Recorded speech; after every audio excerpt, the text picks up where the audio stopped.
हम सोने के गहने नहीं खरीदेंगे, सोना नहीं खरीदेंगे। विदेशी मुद्रा बचाने के लिए हमारी देशभक्ति हमें चुनौती दे रही है और हमें इस चुनौती को स्वीकार करते हुए विदेशी मुद्रा को बचाना होगा। देखिए, प्रधानमंत्री ने जो हैदराबाद का बड़ा फेमस भाषण के तौर पर हम बोलेंगे उसको, हैदराबाद का भाषण में जो बात कही है वो इस चुनाव जो प्रदेशों में चुनाव हुए उसके 6 दिन के बाद प्रधानमंत्री ने अपने हैदराबाद के भाषण में ये कह दिया सब बातों को। अब सवाल ये पैदा होता है कि आप प्रधानमंत्री देश को बता रहे हैं कि चुनाव चल रहा था तो मैं आपसे वोट मांग रहा था और वोट मांगते वक्त मैं आपसे नहीं कह सका कि चुनाव के बाद हम पेट्रोल, डीजल और एविएशन फ्यूल पर उसकी कीमत बढ़ाने वाले हैं। तो प्रधानमंत्री ने अब ये कह रहे हैं कि ये देशभक्ति की बात कर रहे हैं कि देशभक्त वो है जो इन सब चीजों को बर्दाश्त करे। तो मैं उसको ये कहता हूं कि ये भारत की जनता के लिए एक इनवॉइस आने वाला है अभी, और वो इनवॉइस ये रहेगा कि पेट्रोल, डीजल और एविएशन फ्यूल पे बढ़त होगी, बहुत उसकी कीमत बढ़ेगी। मेरा सवाल बीजेपी से ये है कि जब चुनाव चल रहे थे तो आपको ये सब नहीं दिख रहा था, और फिर पेट्रोलियम मिनिस्टर ने खुद पब्लिकली ये कह दिया कि नुकसान हो रहे हैं। तो भैया, चुनाव तो जब चल रहा था आप नहीं बोले। दूसरी बात यह है कि प्रधानमंत्री के हैदराबाद के भाषण के बाद 5.5 ट्रिलियन इंडियन मार्केट से वाइप आउट हो गया, और सबसे ज्यादा इसकी तकलीफ हुई है एसबीआई को, टाइटन को, एबीबी इंडिया, इंडिगो को। क्यों? क्योंकि अब आप देखेंगे आने वाले दिनों में ये ऑयल पर कीमतें बढ़ेंगी। दूसरा ये है कि जब आप इतना बर्दाश्त किए, आप क्यों नहीं बर्दाश्त करते? अब तो वेस्ट एशिया में जंग तो खत्म होने वाली है, बिल्कुल सीज के करीब हो चुकी है। आप प्रधानमंत्री को क्यों ख्याल आ रहा है ये? तीसरी बात यह है कि अगर पेट्रोल, डीजल पर कीमतें बढ़ेगी तो इससे गरीब, खास तौर से गरीब आदमी पर बहुत बड़ा बोझ पड़ने वाला है। ट्रांसपोर्टेशन कॉस्ट बढ़ जाएंगे और इससे इन्फ्लेशन बढ़ेगा।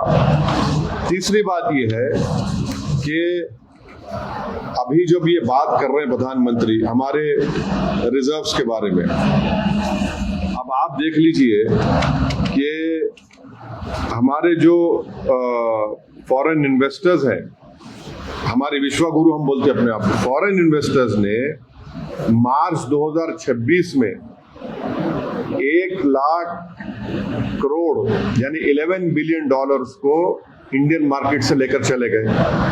अब ये पैसा इसलिए निकाल रहे हैं कि ये भारत से मोहब्बत करते, ये इसलिए निकाल रहे हैं कि मोदी गवर्नमेंट इस बात को मानने को तैयार नहीं है कि हमारी माइक्रो इकोनॉमिक्स ब्लीड हो रही है। और उसी में आप देख लीजिए कि ये विश्वगुरु की इकोनॉमी नहीं है, ये इकोनॉमी जो है वर्स्ट परफॉर्मिंग करेंसी है इमर्जिंग मार्केट्स में। हमारी इमर्जिंग मार्केट्स 2026 में हमारी वर्स्ट परफॉर्मिंग करेंसी है, और हमने 38 बिलियन डॉलर्स ऑफ रिजर्व हमने 90 दिन में उसको इस्तेमाल किया है। तो इसी वजह से एक अंग्रेजी की कहावत है इकोनॉमिक्स लैंग्वेज में कि the foreign investors are voting with their feet to the tune of 11 billion in 1 month.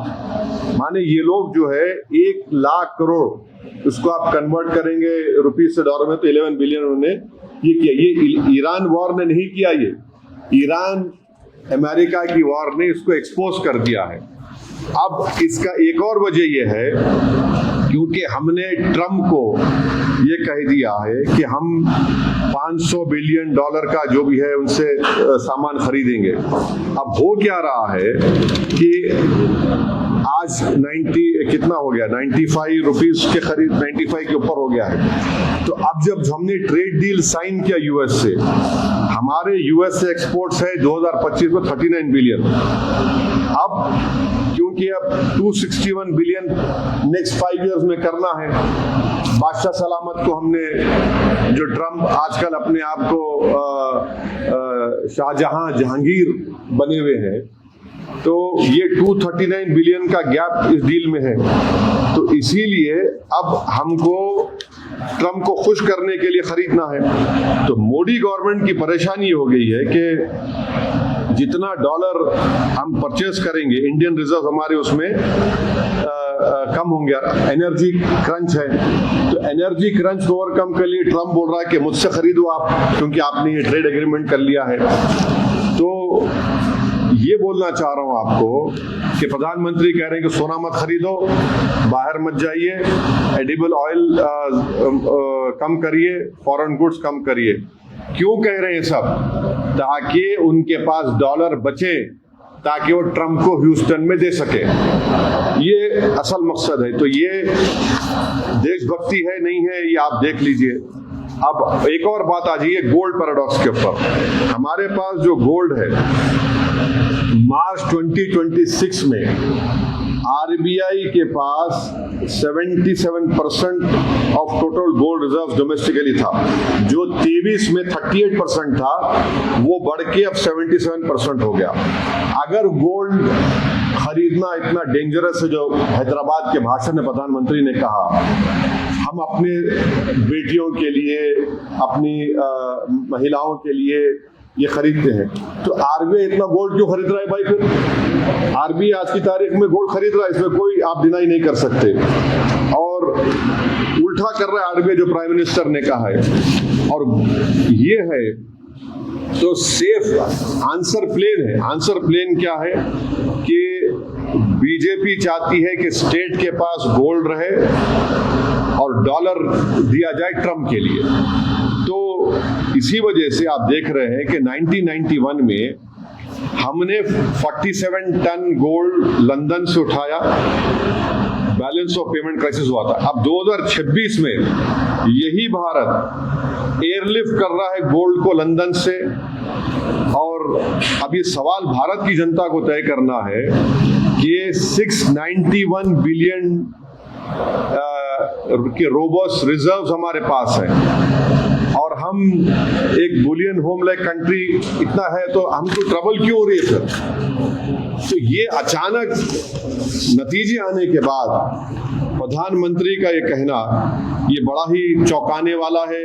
और एक बात मैं आपसे कहना चाह रहा हूं कि देश की ये बीजेपी की सरकार इस देश को छुपा रही है असल हालात और इकोनॉमी के बारे में।